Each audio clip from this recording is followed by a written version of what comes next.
In principio erat verbum. It's a Latin phrase. It means in the beginning was the Word. What follows it says, and the Word was with God, and the Word was God. Right. It's an interesting phrase. Really interesting.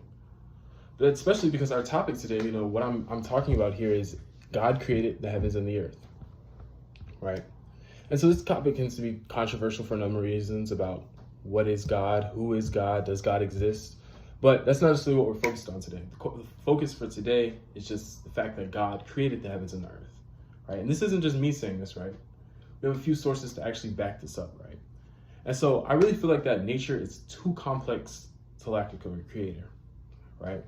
Like we look at the sky, we look at the sun, we look at, the way that the world works each and every day, and we find that it's unique with complexity. This is why we study science. This is why we study math. This is why we study engineering. This is why we take on the tasks that we do, because the reality is that they're so complex that we can dedicate our entire lives to trying to understand it. And so one example I would like to pull out is ant colonies. Ant colonies have so much intricacy to them. Some scientists have even said that it's more intricate than a spider's web, right? And I feel like that intricacy could not have happened just by itself. It couldn't have happened just pop down. Okay, this is the most intricate thing, more intricate than certain cities that we've built. It poses an interesting question. Well, if it didn't come out of nowhere, then where did it come from? We see these amazing feats of nature. Where could they have occurred from? And I think nature in itself, outside of the biological system, also poses some interesting questions. Like the Earth is synchronous and perfect in movement, right? Like the Earth is 150 million miles away from the moon, and like if it's situated at a perfect spot. This is from NASA. It's situated at a perfect spot.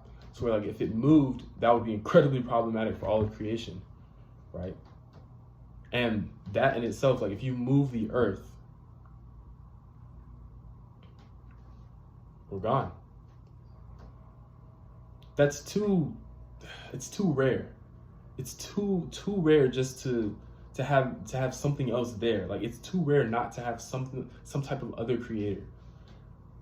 In fact, rarity is a great point. My third point right here is that the universe's beginnings are far too improbable. Like, there's a 1 in 700 quintillion chance. So like we see like a million, right? That's like 6 zeros, right? It's like 1 in 6 zeros. A quintillion is 20 zeros. 20 zeros. That's one, like our Earth, the way that we're living, the way that I'm speaking to you right now, there's a 1 in quintillion chance that this moment can occur. I could be talking to you right now, that we can have oxygen and breath in our lungs and blue skies and dark nights and all of that. That's too rare. We can look at all the other planets that we don't have and the ones that we do have, the one that we do have, where there actually is life. It's too rare. And my final point, of course, is Genesis 1:1 that says, in the beginning, God created the heavens and the earth. But I think what the most interesting part is that, some people might refute that bit of evidence. Maybe God didn't create the heavens and the earth. They would try and come back and maybe question some of the experiences, or maybe, provide other arguments, right? But I think the intricacy of the world around us provides the best argument. It's the best example of a perfect world created by a perfect God.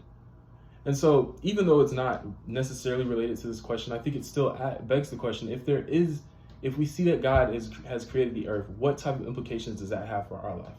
Like, how should we live if we know that about the creation of God? If we know that God created, about the creation that God has created, if that makes sense. It's a beautiful thing. It's an amazing thing. So that is all the reasons why God created the heavens and the earth. Thank you. Thank you very much.